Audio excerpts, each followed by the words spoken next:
नमस्कार, स्वागत है आपका टीएफडी इंडिया में। मैं पूर्णिमा मेहरा और आप देख रहे हैं देश की बड़ी खबरें। एकनाथ शिंदे ने कहा, दिवाली के बाद सिर्फ महायुति गठबंधन ही पटाखे जलाएगा।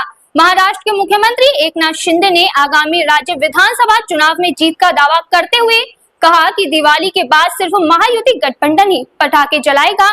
अपने गृह नगर थाने में रविवार देर रात को एक जनसभा को संबोधित करते हुए शिंदे ने अपने गुरु आनंद जी के और शिवसेना संस्थापक बाल ठाकरे को विनम्र श्रद्धांजलि दी।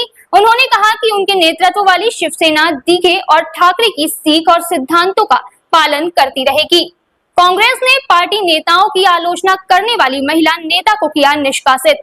कांग्रेस नेता सिमी रोजवेल जॉन को रविवार को पार्टी से निष्कासित कर दिया गया। उन्होंने दावा किया था कि महिला नेताओं को आगे बढ़ने के लिए पार्टी नेताओं द्वारा प्रायोजित किए जाने की आवश्यकता होती है। केरल प्रदेश कांग्रेस कमेटी ने एक विज्ञप्ति में कहा कि अनुशासनात्मक कार्रवाई इसलिए की गई क्योंकि प्रथम दृष्टया पार्टी संतुष्ट है। जॉन का कृत्य अनुशासन का गंभीर उल्लंघन है।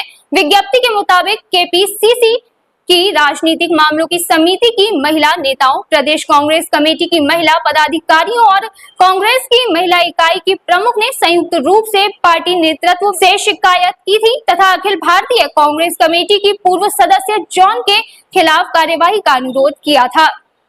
रेल मंत्री ने कहा, कवच तकनीक को अब मिशन मोड में लागू किया जाएगा। रेल मंत्री अश्विनी वैष्णव ने कहा कि देश में विकसित कवच जैसी आधुनिक तकनीक को अब मिशन मोड में लागू किया जाएगा। कवच जैसी आधुनिक तकनीक देश में विकसित की गई और अब इसे देश में मिशन मोड में लागू किया जाएगा। सरकार के अनुसार कवच स्वचालित ट्रेन सुरक्षा प्रणाली एक अत्यधिक प्रौद्योगिकी गहन प्रणाली है जिसके लिए उच्चतम स्तर के सुरक्षा प्रमाणीकरण की आवश्यकता होती है। मनीष सिसोदिया ने बीजेपी पर बोला हल्ला। दिल्ली के पूर्व उप मुख्यमंत्री और आप नेता मनीष सिसोदिया ने कहा, हरियाणा की जनता ने बड़ी उम्मीदों के साथ भाजपा को चुना था, लेकिन भाजपा ने हरियाणा की जनता को धोखा दिया है और कोई काम नहीं किया। हरियाणा की जनता अब बदलाव चाहती है। जब दिल्ली में अरविंद केजरीवाल को मौका मिला तो उन्होंने खूब काम किया। उसी तर्ज पर आज पंजाब सरकार काम कर रही है। हरियाणा के एक तरफ पंजाब है और दूसरी तरफ दिल्ली। दोनों तरफ के लोग देख रहे हैं कि अरविंद केजरीवाल मौका मिलने पर किस तरह का काम करते हैं। पूरी उम्मीद है कि हरियाणा इस बार अरविंद केजरीवाल को मौका देगा। 3 से 4 सितंबर को ब्रुनेई दारुस्सलाम की यात्रा पर जाएंगे पीएम मोदी। प्रधानमंत्री नरेंद्र मोदी के ब्रुनेई और सिंगापुर दौरे पर विदेश मंत्रालय में सचिव जयदीप मजूमदार ने बताया कि सुल्तान हाजी हसनल बोलकिया के निमंत्रण पर प्रधानमंत्री नरेंद्र मोदी 3 से 4 सितंबर को ब्रुनेई दारुस्सलाम की यात्रा पर जाएंगे। इसके बाद वे सिंगापुर के प्रधानमंत्री लॉरेंस वोंग के निमंत्रण पर सिंगापुर जाएंगे, जो 4 से 5 सितंबर को निर्धारित है। प्रधानमंत्री मोदी की ब्रुनेई यात्रा किसी भारतीय प्रधानमंत्री की पहली द्विपक्षीय यात्रा होगी। प्रशांत किशोर का बयान, कहा 2025 में जन सुराज का मुख्यमंत्री चुना जाएगा। जन सुराज प्रमुख प्रशांत किशोर ने कहा, समाज के सभी वर्गों की भागीदारी जो उनकी जनसंख्या के हिसाब से देने की बात कही गई है, उसके तहत मुसलमानों की आबादी के हिसाब से कम 40 विधानसभा सीटों पर मुसलमान समाज के काबिल लोगों को चुनाव लड़ाने का ऐलान पहले से किया गया है और यह जन सुराज में अन्य वर्गों के लिए पहले से कही गई बातों के अनुरूप है, इससे अलग नहीं है।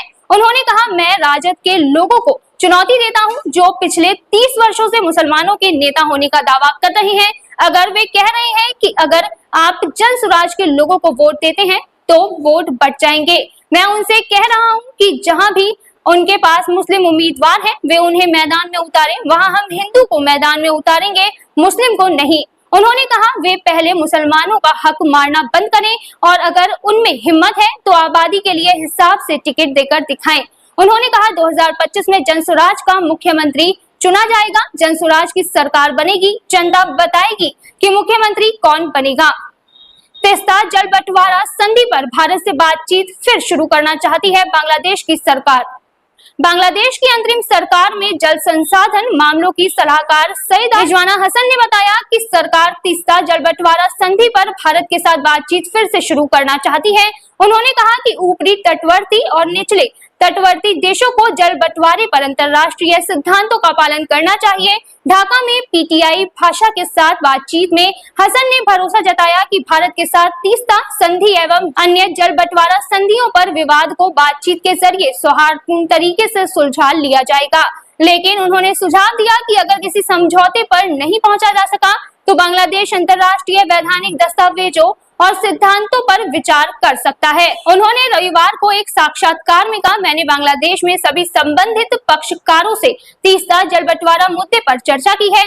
चर्चा में हम इसी नतीजे पर पहुंचे कि तीस्ता संधि के संबंध में हमें प्रक्रिया और संवाद को फिर से शुरू करने की आवश्यकता है। हमें गंगा संधि पर भी काम करना है, जिसकी मियाद 2 साल में पूरी होने वाली है। क्रिकेटर युवराज सिंह के पिता योगराज सिंह ने महेंद्र सिंह धोनी पर लगाए आरोप। जी स्विच यूट्यूब चैनल से बातचीत करते हुए युवराज सिंह के पिता योगराज सिंह ने टीम इंडिया के पूर्व कप्तान MS धोनी पर आरोप लगाते हुए कहा कि धोनी की वजह से युवराज का करियर बर्बाद हुआ था, वरना वह कुछ और साल टीम इंडिया के लिए खेल सकते थे। उन्होंने मांग की है कि युवराज को भारत रत्न से सम्मानित किया जाना चाहिए। योगराज सिंह ने कहा, मैं MS धोनी को कभी भी माफ नहीं करूंगा। उन्हें अपना चेहरा आईने में देखना चाहिए। वह बहुत बड़े क्रिकेटर हैं, लेकिन उन्होंने मेरे बेटे के खिलाफ जो किया है वह सब अब सामने आ रहा है। इसे जीवन में कभी माफ नहीं किया जा सकता। मैंने जीवन में कभी 2 चीजें नहीं की हैं। पहली, मैंने कभी किसी को माफ नहीं किया जिसने मेरे लिए गलत किया है, और दूसरी, मैंने अपने जीवन में कभी उन्हें गले नहीं लगाया है, चाहे वह मेरे परिवार के सदस्य हो या मेरे बच्चे।